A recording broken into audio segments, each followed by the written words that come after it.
Hello and welcome to Eternal Durdles. I'm your host, Zach Clark, and with me as always, Phil Bleckman. Phil, how's it going, man? Dude, it's going great. I'm digging these spoilers so far. Absolutely going to ruin this format. It's going to switch so much stuff up.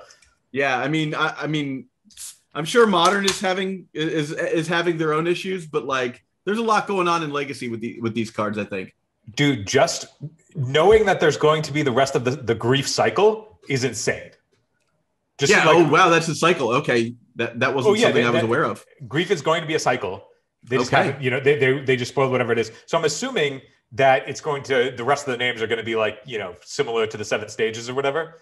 Or at least that would make sense to me. If you're going to call one grief, I feel like you gotta pay off the other ones too.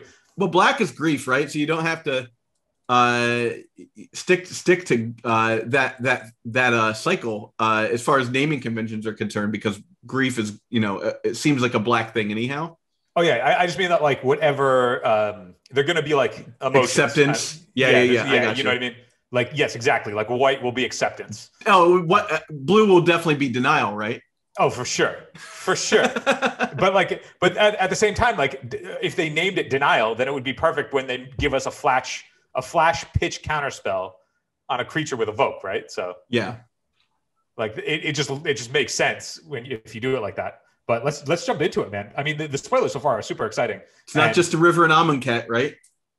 So far, I mean, I feel like we're not necessarily the first people to get our eyes on these things and record about it. But I am noticing some things that have been going at least a little bit more viral, like a consensus on Twitter and whatnot, about some of the spoilers. And I have some takes that I want to get into that I think will show up, and we can look back on this episode and see if we're right. And I think we will be. Great. All right. So let's talk about Dakkon, Shadow Slayer. He costs white, blue, black. He is a legendary planeswalker, Dakkon, aka Dakkon of the Dakkon Blackblade. Dakkon Shadow Slayer enters the battlefield with a number of loyalty counters equal to the number of lands you control. Is it Dakkon or Dakkon? Yeah, I don't know. I mean, I've never heard anyone utter that that was an official person. So I have no idea. I feel like it's Dakkon. Okay, we'll go with Dakkon then. Dakkon Blackblade. Oh man, apologies to the listeners' ears if anybody's it's Dakkon, you idiots. Well, I'm known for mispronouncing cards anyhow, like Teferi. Teferi, yeah, I'll never. Yeah, it's not Jeffrey with a T. So anyhow, 0 loyalty to start, loyalty equal to the number of lands you control. +1 is Surveil 2. -3 is exile target creature, and -6 is you may put an artifact card from your hand or graveyard onto the battlefield. Yeah, what do you think? I mean, it's hard to gauge something like this. There's not a shelf for a card like this, really. What would I think that it would go into? A Stoneblade style deck that can get the value out of this if you slam it down and the surveils work out for you. I don't know. So when I first saw this card, the parallel that popped up in my head was the X mana Nissa Planeswalker that's X blue green. Yeah, and then it all, because it's the +1 on that Nissa or +2 or whatever Scry the plus 2 is. Or something. Yeah, it's Scry. Yeah. And so the plus links to that, where it's you're getting advantage, but not really. But this one is more powerful because Surveil means that you can dump stuff in your graveyard. So yeah, I was about to say, on a scale of abilities, I think Surveil is ultimately more powerful than Scry. I think if you're playing this type of Planeswalker, it's not because you're not playing it unless you're playing a weird 4-color deck, but you're not playing it alongside green, so you're not getting the mana ramp. Yeah. So assume that this guy's going to come down and be a 3/3 on 3, right? Or a 3 loyalty walker on 3. But then go up to 4 off of the Surveil. So I think if you're playing this guy, you want to be in the realm of Lingering Souls Cabal Therapy type graveyard shenanigans to pay off the Surveil. And if that pays off. Yeah, it's you need to be able to turn the +1 into some type of card advantage as opposed to just selection. Otherwise, you're better off playing Teferi and Narset and all of the other 3 mana walkers were already. I feel like those cards are better, right? Yeah, or play Teferi, like I said before. Yeah. So however, the exile creature card, the one thing that this card does is it gets better as the game goes on, so it scales. So if you go on turn 4, turn 5, like exile a creature and then just have exile a creature on the stack again, or like not on the stack, but like pending, right? Like they know that then they have to wait to double creatures because you'll just remove whatever they have. Yeah. And the fact that it's exile is probably also relevant in a lot of worlds. Yeah. So the ability, like if this shows up in a 3-mana deck that's interested in some kind of graveyard shenanigans, I feel like the -6 is going to be incidental. Like if you have an artifact, great. Yeah. How would you feel about playing this in like an Esper Mentor style deck? I don't like it. I think Teferi is just going to do a lot better work there. The cool thing about this though is it makes me think that there could be a cool like control deck that wants to play Bolas' Citadel at a top end. Okay. Because then if you have it and you go late, you're happy to cast a Bolas' Citadel. Yeah. If you have ways to like make sure that the life doesn't kill you. And then this guy works well with the Citadel and that you can dump it and then recur it later if you want. But it gives yourself like that one of top end that you can incidentally have. I don't know. I mean, I think if this guy does see play, it is going to be in a world where you're really paying off the surveil. Just being able to surveil every turn is where your money's going to be. And it's sort of nice that there is a powerful 1-drop that cares about surveilling. There's the blue 1-drop that has Defender. If you look it up real quick, and I'll explain what it does. But it has Defender until it has 3 +1/+1 counters on it, I think. But then every time you surveil, you put a +1/+1 counter on it. Oh my God. I've no idea what that card's called. I played this thing in like an 03 or something. I played it in standard a bunch when I could play Lazav in standard.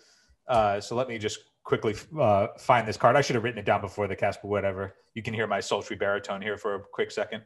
But it's a 1-drop that if you're interested in playing surveil cards between this, it's called Thoughtbound Phantasm. Okay. So it's a 2/2 spirit for blue. And has Defender, and it says whenever you surveil, put a +1/+1 counter on it. And then as long as it has 3 or more +1/+1 counters on it, it can attack as though it didn't have Defender. So it's every instance of surveil, not cards that are surveilled. So if you plus the Dakkon here, it would only give it +1 counter. But the fact that this card, the surveil works with something like Lazav. I get that, like I always push Lazav because I love the card, but like this is where I think it would play. You have this into like curving Lazav, you get the incidental payoff of Dreadnought, which is also an artifact that you can recur and stifle. If you need to, right. You with the Dakkon also just like incidental removal that also can then turbocharge all of your other stuff. So like maybe there's a world that's like playing this sort of mid-rangey style thing, and like Thoughtbound Phantasm is this like never-ending like gigantic goif that can get huge, and then like Lazav can also turn into it, which is nice in like the later game if you can continue surveilling. We also like don't know what the rest of the set is going to look like, but if surveil shows up more than just once, if you get a bunch of extra surveil, like let's say you get just like more 1-mana surveil cards that are actually effects that you want. Like if we get a new style of like a preordain that's like surveil 1 draw card, right? Which isn't out of the realm of possibility. Going into modern. That seems like a reasonable card for them to print. And it would also be something that a deck like this exactly would want to be able to pay off all the surveil. So this looking at this card, I see it as something that could pay off new archetypes as opposed to fitting into one that currently exists. Cool. Yeah. All right. Well, let's quickly talk about Timeless Dragon. I got nothing really to say about Timeless me neither. Dragon. I think hard pass on Timeless Dragon, right? Timeless Dragon. Yeah. I mean, if you're in the market to cycle it, cool. If you can eternalize it, it's a 4/4 flyer. Cool. I don't think it's going to see play. All right. So then, instead of talking about that, let's talk about Rishadan Dockhand. It's a 1-mana. Rishadan, dude. Rishadan. That is a 1-mana creature merfolk. It's a 1/2, has Island Walk, starts out with Island Walk, and it has Rishadan Port's ability. Tap 1 and tap it to tap target lands.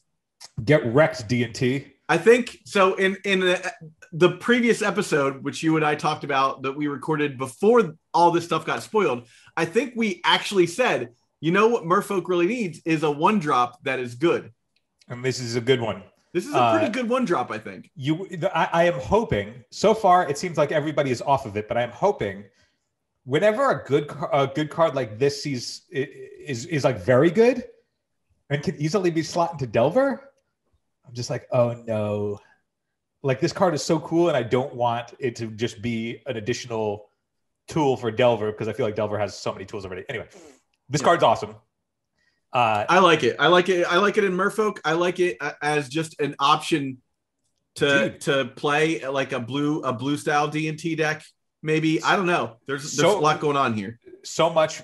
There are so many different decks that I feel like this could slot into. And I know in our chat, I was already like, I want to go like this thing into standstill. I just want to standstill with this card. Yeah. Right. I mean, that's fine too, right? It's just, I don't know. I mean, Rishadan Dockhand's obviously going to see play, and it's going to be good. It's not going to be like super busted, but it's going to be very, very strong, because even though you don't get the tap target land immediately, right? Mm-hmm. But it's similar in that you wouldn't get that with port either if you had just played port on turn 1, right? Yeah, you can't exactly. Port on turn 1. You can't port Huron when you play this on turn 1. But afterwards, it doesn't cost you the second land drop to port. Exactly. Yeah, I think that's huge, and I don't think that people really understand that yet. That you could still do other stuff because you're not using 2 mana to do this; you're just using 1. Right. It's susceptible to removal, which is the trade-off. But the fact that it only costs 1 mana to tap a land is you get to go even on mana. I mean, Phil, in a Wasteland format, is that even relevant? This card's going to be really good. You want to actually know I feel like this could also bring about Weathered Wayfarer as a deck, like bringing Weathered Wayfarer into the format in a little bit more aggressively, because it only requires 1 land. If you go port, daze the first play, or port guy rather, daze the first play, or if they don't play a threat, and then you just start porting or wasting their lands and like play that game, and then you're just staying really low to the ground, but you're doing it a little bit more controlling. I feel like Weathered Wayfarer might be a good way to go if you're interested in going in white and not being as aggressive if you want to be trading resources like that, you know? What I will say about this card, to go off of what you're saying before about the standstill situation, is my first iteration of Merfolk was the standstill version with Mutavault and Wasteland, as opposed to Mutavault and Mishra's Factory. Mm-hmm. And so what I personally think is that you go back to the standstill version of the deck. You have this, you have Wasteland. I probably wouldn't play Port. You could if you really wanted to be that guy, but you've got Curse Catcher. You've basically got all these. You get to play Daze again because you're not playing Chalice. So you don't need to you need some way to deal with all that stuff. But you go back into this Delver style standstill Merfolk Aether Vial style deck, and I think that is that's the better place for the deck to be, instead of trying to make Chalice the thing that it leans on. I feel like Chalice is already kind of ham-fisted into Merfolk, and yeah, I agree.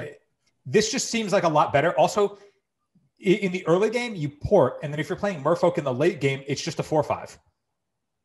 Right? It's like I agree with you. I think that this could see a second coming of Merfolk here.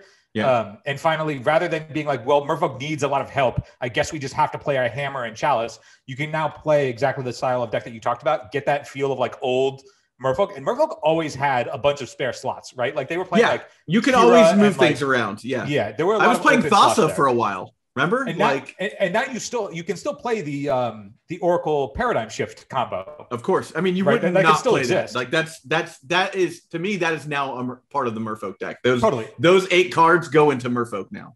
I think being able to, you have Wastelands, but now that Rishadan Dockhand can also interact with basics, I feel like is also going to be big, because if you wanted to set up an Alpha Strike or something, you can tap them off the relevant colors of removal. Yeah, that you're trying to play around, which can be important if you're trying to go Lord and don't want to get blown out. Yeah, I mean, the number of times that I have attacked with Curse Catcher and a Lord after I've played a Lord, and then watch my opponent bolt the first Lord and block the second Lord. Feels bad, man. Knowing that you can get around that and just maybe get in for 3 instead of get in for 5, but keep all your that's huge. It's a giant difference. End step, port the color that matters, and then force you to have to act. Yeah, exactly. Then you're not going to attack into a blocking Tarmogoyf, right? The other card that this is really nice for, just because it's a 1-drop for Merfolk, is what's the 3-drop that every time you cast a Merfolk, you tap or untap? Mirror Regery. The fact that this is a 1-drop is just you can go off more, because if you have a Mirror Regery on the table, this costs 0. Yep. It's a good card. It's going to see a ton of play. So far, it's my favorite card that they've spoiled so far. It's just an absolute house. I think it's going to be incredible. All right, so let's talk about Grief. Grief is a 4-mana creature elemental incarnation. It's a 3/2 with menace. When Grief enters the battlefield, target opponent reveals their hand. You choose a non-land card from it, and that player discards that card. It also has Evoke, exile a black card from your hand. So this is a Evoke version of Unmask. Right. Now, there's a couple of differences, right? So obviously, this card is way better. This is something that you can do just absurd things in Hogak, right? Because you can go turn 1 Stitcher Supplier. If you flip over a Vengevine, you can evoke this, return your Vengevine, steal their best card, and hit them for 4. Wow. Yeah, that's pretty good. Also, if you mill over a bridge, then the evoke getting sacked will just make a 2/2. So there's like a bunch of ways that this already sets up like insane lines early for GAC, in addition to the fact that you can just have like your turn 2 GACs as you normally do.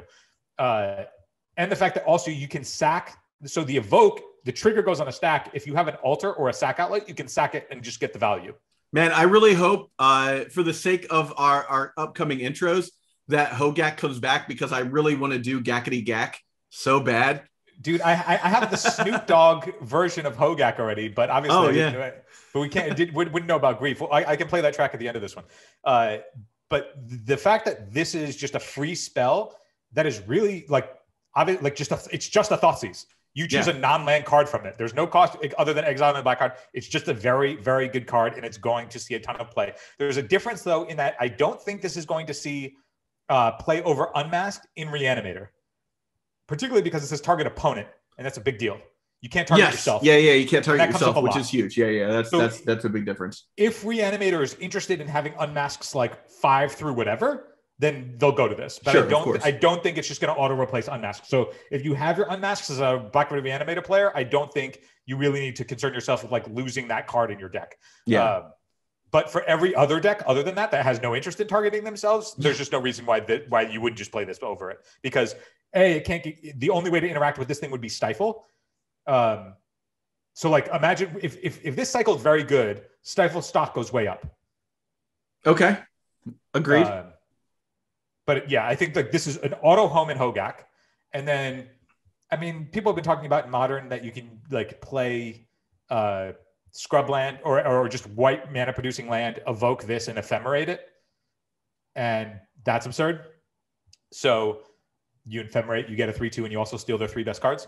Yeah, that's quite good. And you can do that in Legacy as well. And the deck that seems like it could be interested in maybe doing something like that is a version of Espervile. I'm not an Espervile aficionado, but like that deck seems well set up to do something like that, and that it's already interested in an ephemerate style effect. So we'll see. But Grief is obviously very good. It'll see a ton of play. Yeah, I mean, it's funny. We had not a lot less to say about Grief than we did about Rishadan Dockhand because it's so obvious.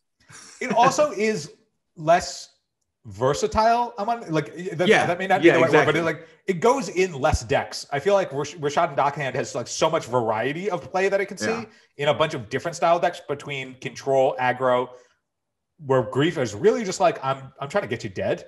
Exactly. Nobody's playing Grief fair. Yeah. You know? All right. Let's talk about Profane Tutor, a no casting cost sorcery that has suspend 2 for 1 in a black.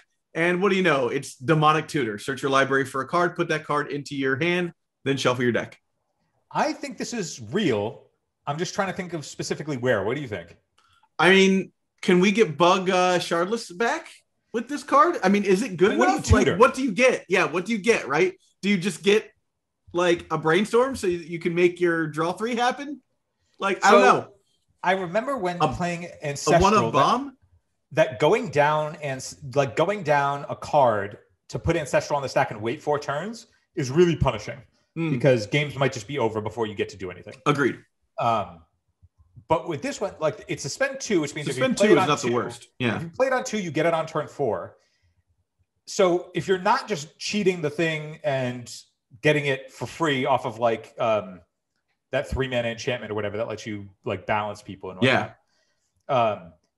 I could see Profane Tutor as a tutor that could see play in like more control-ish shells that are just looking for options, because if you play this on 2 and can then get whatever answer you need, it reminded me of the last time I played Cube. I had a Demonic Tutor in my control deck, and I found that Demonic Tutor was so powerful for me because I could just wait until I needed to get whatever answer for whatever card, whatever deck I'm playing against. So if I needed to get my Ancient Grudge, I could. Or if I needed to get a counterspell or a removal spell, I could. And I feel like this is more for that because it's not immediate. But I also think that it could work in something like the new Peer Through Depths Storm deck that Marcus came up with. I believe Marcus is the OG on that one. Coming up with a 4 Peer Through Depths deck, or Peered into the Abyss deck that doesn't play LED, has a clean mana base, and just like sets up for like turn 3, turn 4, Peer into the Abysses, kill you. And it's playing right now to solve the equation, which may just be better because it's good on the combo turn, but it costs 3. Whereas this one, also being black, could be relevant, and you could just go turn 2 and set up a turn 4 kill definitively. I feel like Profane Tutor is real. Okay. I just don't know how punishing the suspend is going to be yet. But yeah, this is one of those where this is like one that I actually want to hear comments on. Like, if anybody else has thought about a home where this could take place, and it isn't just a Crashing Footfalls that looks really good, but then sees no play. Yeah. All right. Well, let's talk about Unmarked Grave next. Unmarked Grave is a 2-mana sorcery. It says, search your library for a non-legendary card, put that card into your graveyard, then shuffle.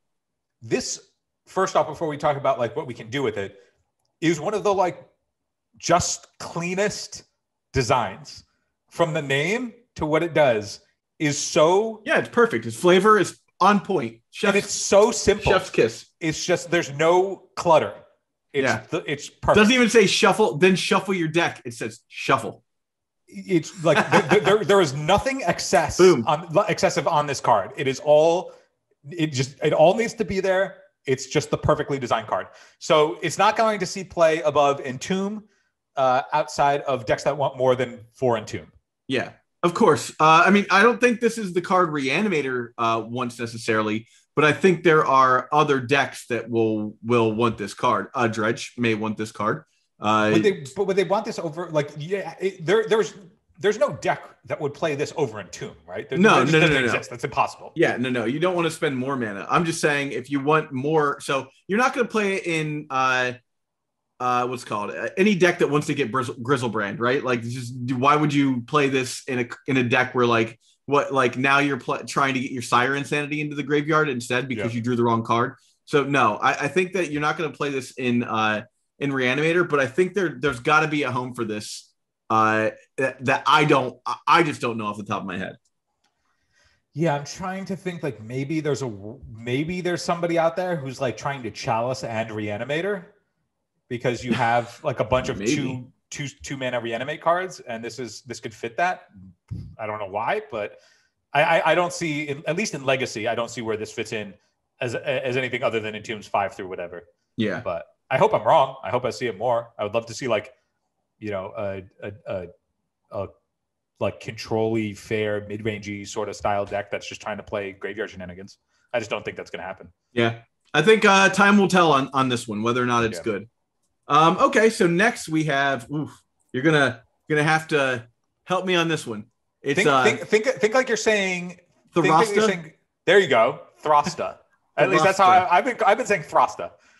All right. But I hope it's not Thrasta. like Thrasta or something. That'd be weird. Thrasta, Tempest Roar. It is a 10 colorless 2 green mana legendary creature dinosaur. This spell costs 3 less for each to cast for each other spell you cast this turn. Each other spell cast this turn. trample, haste, trample over planeswalkers, and it has hexproof the turn it came to play. Trample over planeswalkers is flavor text. Yeah, it is.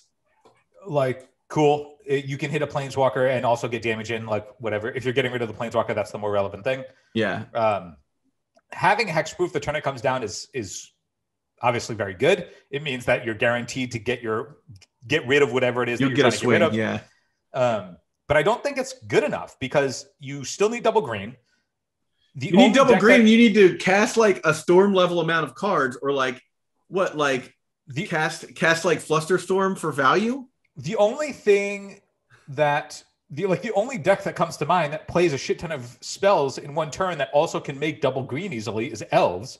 And this is not a card that Elves wants because they can Craterhoof. Yeah. So I don't think this is if it finds a home, cool. I think it would be cool if there was something that if you're storming off that like you want this for some reason. But double green is extremely limiting for what decks would play it. And I mean, you need the combination of being able to make double green plus wanting to cast at least 4 spells. Because if you play 3 spells and get it down to 1 green, like who cares? I have a very scary answer for you, Phil. And it comes down to what you just said is flavor text. This set is going to be full of stupid planeswalkers that are going to be way worse than Oko or Renin 6 ever were. I think they need to do some damage control on planeswalkers and... but you think that, but does Mark Rosewater think that? Maybe you're right. Maybe you're right. I love the light. I love the way the light's hitting you off of Vito there, right off the window. I'm currently in the chapel right now. Yeah, right. Look at that. Vito's the lighting's perfectly. Yeah, it's amazing. For people who are recording, it's because right now Vito is standing behind me, and I'm in his chapel, his right. church. So next up. Let's talk about Flametounge Yearling. Does Burn want this? Let's talk about what it does. This is a 2-red Kavu, 2/1 with multi-kicker 2. Then it says enters the battlefield with +1/+1 counter for each time it was kicked. And it can deal, when it comes into play, it Flametounge Kavu deals damage equal to its power to target creature. I just don't. No, I don't think this is a draft. This is a draft card. This is all that is a draft card. Let's talk about any other card aside from that. I think Yursi could be real. Yeah, I think. Let's talk about Yursi, right? From my experience that I love an Efreet. So Yursi Flamed Fortune is a 1 blue-red legendary creature, Efreet. It is a 2/3 and it has flying. Whenever, hold on, flipping it over here. Whenever Yursi Flames Fortune attacks, choose a number between 1 and 5. Flip that many coins. For each flip you win, draw a card. For each flip you lose, it deals 2 damage to you. If you win 5 flips this way, you may cast spells from your hand without paying their mana costs. So that part is wildly like it's never going to happen, right? But if you do, you're off to the races. I hope because you just drew 5 cards and you can play them for free. I hope that whoever I don't remember who posted it on Twitter. I want to say it was Vanderham, but I could be wrong. Whoever it was, credit to you. Thank you for posting it. They essentially gave the percentage breakdown of how many cards you're likely to draw based on which number you choose, like how many coins you choose to flip. And if you flip 5 coins, the odds that you will get to cast your spells for free are 3.1%. Okay, but what if you have Krok and Krok's Thumb? Right. I mean, if you once you what if you go in on this plan, right? Like, but I think like the average or something was if you pick 4 every time, you're likely to draw like between 1.5 and 2.5 cards. That seems totally fine. If that's the case, then if this is attack, take 4, draw 2, that's pretty good. Probably okay, yeah. Especially in blue-red, in like a blue-red like burn counter deck, you're probably fine. I mean, it being a 2/3 flyer that doesn't like do anything when it chain lightning, you're still like probably doing all right. A 2/3 flyer that doesn't do anything when it hits the board, it's like, all right, well, you just can't be playing this in green because you're doing a worse job than what Uro's already doing.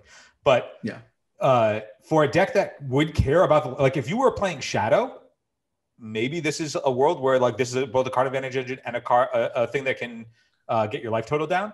If you don't want to be playing like a Delver style Shadow deck, you could be playing like a bigger Shadow deck that's more interested in grinding a little bit. You know why I love this card?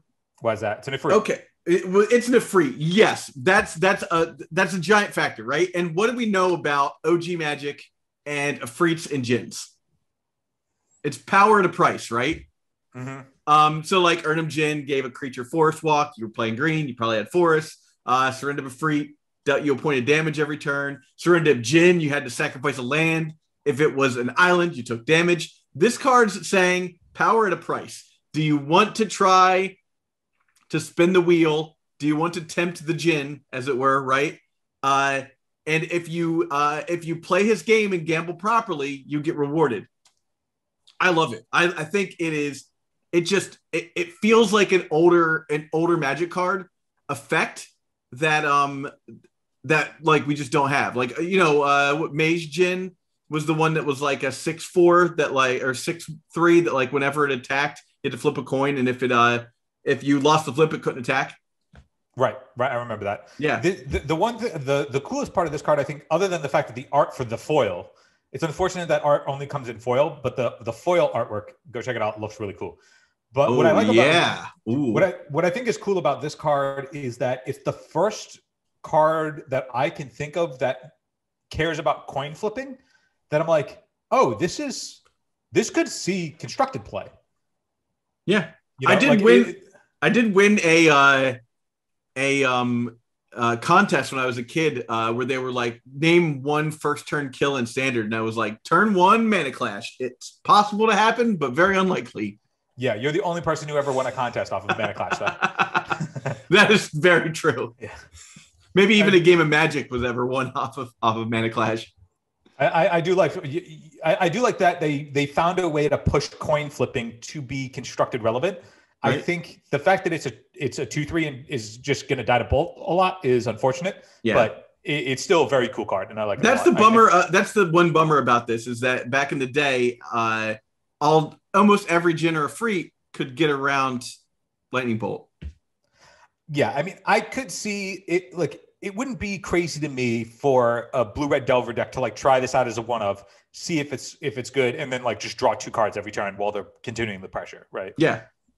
And I don't care if they're taking, they're basically an aggressive deck. So as long as they're not playing against another Lightning Bolt deck, like they're fine to take like 4 damage while drawing like a bolt and some other incidental spell. Any amount of card advantage is good for those types of decks. Right? Yeah. So I think Yursi could see. I think at best it's going to see fringe play, but the fact that a coin flip card is good enough to see at least fringe constructed play is already impressive and a cool design. Yeah. All right. Well, I mean, that covers all of the new cards that have come out. I think Dockhand is the I mean, Grief is going to see play for sure in the busted decks, 100%. Yep. But I think the most interesting card to like try and brew around or try and build around or do anything cool with is Rishadan Dockhand. I agree. I agree wholeheartedly. Well, I mean, I think that's kind of it, right? There's no reason to keep chattering on about cards that we haven't seen yet. Yeah, one last thing if you want to do it, because I was trying to think what the other ones would be. What do you think the other cards in the Grief cycle are going to do? Okay. When they spoil them, let's see how close we are to being right. So, red, I think I'm going to go with the what's it called? Mercadian Mask cycle, I'm going to say. So that's Cave In, which does 2 damage. What is it? Reverent Mantra, which gives all creatures protection from a color. Misdirection, we all know Misdirection. And what am I missing? The green one. What does the green one do? No idea. No, Vine Dryad. That's Vine Dryad, right? So that's my guess is it'll be like that, but obviously Vine Dryad doesn't make any sense there. So if because they're creatures, it kind of gives some cool space. Let's say they did just replicate that cycle, and they like if the blue one was Misdirection and they just gave the creature flash so you could evoke it at instant speed, that it being a misdirection and a creature is relevant because against the removal spell, you could misdirect it to itself and kill it before the evoke trigger resolves. And that would be a cool design space to play in, to still have a misdirection that, like, because the tough part about misdirection is if you have one creature and they try and kill it and you have misdirection and nothing to misdirect it to, you can't cast it. Yeah. That's always been an awkward thing with misdirection. Yeah. Whereas if they put it on a creature, then it's good against both spells and removal. And that could be really cool. So it would be fun to see that on a misdirection on a creature. I think you're right that it's probably going to be something like Cave In for the red one. They already have a bunch of free destroy artifact cards between Crash and Meltdown, I think. Okay. No, is it Meltdown's? It's not Meltdown. Meltdown's the X one. I know there's Crash, which is 2, and then there's the one that's like 6 mana, sack 2 mountains, destroy 2 artifacts. But Pulverize. So there's already a bunch of free red cards that destroy artifacts. So I don't think they need to go into that space anymore unless they want to get something like that in Modern. I don't know why they would. So it's probably going to be something like Pyroclasm, your opponent's board. Okay. Something like that, because you're giving up 2 cards for it. And this is an opponent card, right? Like that might be where it's at, right? Like we're talking about opponent. I could also see them doing something like the same way. So of like give a creature in red that has like some kind of sack ability. And then what's the card? The card that steals a creature for a turn? Overtaker? They could threaten a creature. Okay. So if the evoke cost is when it ETBs threaten a creature and then it has a sack outlet on it. So it could be a way to getting damage and then sack it like before the evoke. Well, the evoke trigger's on the stack, you could sack their threat. Okay. Do something like that. Okay. Or get like some kind of shenanigans like that. It's just like, one, they've never done a free threat like that before. And if they give you a way to do something with it, that would be like super powerful to make it like mythic, maybe something like that. So, all right. So we've got grief, right? What do you think? Red is called rage. Does rage exist? Right. Then denial for blue. Yep. Denial for sure. Well, so denial, I guess, denial is a feeling, right? Hope for white. I liked what you had of acceptance. Acceptance. Yeah, okay. Acceptance. We'll go with acceptance for white. So it doesn't have to be the grief cycle because we're talking about grief. Like that card's name is grief. Grief isn't part of the grief cycle. So it might just be like that thing in those colors. What do you mean? So we were talking about before about how maybe it's all parts of the grief cycle, but like bland grief is not part of the grief cycle, right? Oh, yeah. I see what you mean. I mean, like, I think that it's all just going to be like bittersweet things. Like they're going to be like essentially like emotions or things that people endure. So what about what green's the one I can't really think of. Like what, like growth? I feel like green could be, green might be something like, what do you think green's going to do though? I imagine it's going to involve creatures. It might also just be like, maybe it's like, it could be like a torpor orb on a creature. And so when you evoke it, it stops it from sacking itself. No way. And then it's just a big creature. Get out of here. No way. So? No. They gave you Allosaurus Strider. They put evoke and torpor orb onto the same creature, so you can just put it out. Dude, that's what Allosaurus Shepherd is. No way. It's just a big. It's a dumb idiot creature that you can pitch a green card for. Sure. Call it torpor gourd, and it's a. I have no idea what green is going to do. I assume. Yeah, I'm assuming it's going to be. So if I were to guess. I think free rampant growth. It could be rampant growth. It could be a berserk. I would love for it to be a berserk. Even if it was just a free like +2/+2 or free +3/+3. That might done make that. They have mutagenic growth. Yeah, it have to be better than +2/+2. Yeah, they've got mutagenic growth. Bounty the Hunt exists, which is the same thing as what I just said. So like if it was like a +4/+4 as well, you could put, in fact, right back on the map if you got a free, like another free +4/+4. Dude, if it was straight, it could be invigorate. It could just straight up be invigorate on a creature. Mm-hmm. I think it would be wild if they did print berserk, they would do it at what, 1 green, like cast it normal, and then you can evoke it. Yeah, but I think like, that's Fair. That would mean that it would also have to have flash. And that's the thing that like is tough is would they give the rest of the cycle flash? I mean, they've given this guy menace, so they can certainly give at least one of them flash. I mean, flash is in blue and green, so I guess flash also shows up in white, so I guess they could do that too. I don't think you'll get all of them to have flash, right? I think you'll get like, so they've got to be sorceries for the most part, right? Yeah. The blue one's probably going to be the flash one. That means. I just think that like, because in Modern Horizons 1, they had the free spells that were all like I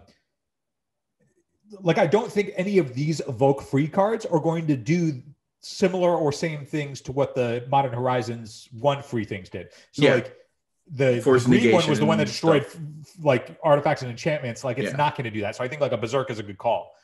So like white had the Anthem, which means that this time it's probably not going to be an Anthem creature. No. So what do you think? You think it's going to be like a I mean, those, so like the protection thing is not a great idea because it's not. You would need the flash on it, and I don't think you're going to get both the flash and I think blue is going to get the flash creature. You'll get vigilance for white, and it will be, oh man, what is a good white sorcery even? Like silence. Silence is an instant. Yeah, I mean, but like you could cast silence as a sorcery and it's fine, right? Like if you're trying to go off. Just trying to think of what effect at instant speed. Like silence is fine as a sorcery if you get to cast it for free to go off, whereas like Reverent Mantra is not, because all it is an attacking spell at that point. You're like, I'm going to make all my guys protected from your guys and attack, but it doesn't save your guys, which is why Reverent Mantra was good in the Rebels deck. Tithe. You could have a cheap creature. So like, let's say it was a white mana creature that ETBs, search your library for a plains card, put it in your hand. When it dies, do it again. So when it ETBs or dies, put a plains card in it. So if you evoke it, you can pull out 2 plains out of your deck. As long as your opponent has more lands than you, right? Well, no. Tithe has that clause, but in 2021 standards, they would not have that clause. Okay. I got to go with only time will tell on this one. I don't have off the top of my head, I can't think of a great answer that like I could with like I definitely think the blue one's going to be misdirection. Like that's in my head. If you're going to go unmask, why not go misdirection? Maybe. Like, do you think any of them could have like a tinker effect? Like instead of the Berserk one, like would green be like sack a creature and then some kind of natural order ability, and because you have a creature on the board before it dies, you could like sack itself? No, come on, no, it wouldn't. No, absolutely not. They wouldn't do that. Dude, we don't know what they would do. They printed a 3-mana Teferi that says your opponent doesn't get to play anymore. You're living in magical Christmas land with that stuff, man. Come on, they're not gonna like. That's just not the sort of broken design that they do. They do broken design where it's like this card's objectively very good. I'm living in magical Christmas land. I'm looking at grief. I'm looking at the words that they put on grief. I'm just saying you're not going to get a natural order that lets you not have a creature in play to make it work. It could be sacrifice another creature. Sure, that I could see, but so all right, turn one, fetch Dryad Arbor, pitch this thing, sack the Dryad Arbor, kill you. With what? Progenitus? Yeah, dude, we're just living in the world of like if you lose the die roll, you're just like 20% to win. Okay, right. Now there's so many more free spells enter in the game. I mean, we inadvertently stumbled upon an idea with Nate where I misunderstood what Nate was saying, and thought he was saying that they would print Glimpse of Nature as the green pitch spell. Yeah, free Glimpse. I mean, getting rid of that extra card, it could be a thing. I don't know. If it was a Glimpse that had every time a creature ETB'd as opposed to cast, you could then have it exile a green card, it ETBs, sees itself, draws a card, but then it would sack itself to the evoke, so that wouldn't work, unless it says until end of turn. Like when this card enters the battlefield, it would be an until turn. Yeah.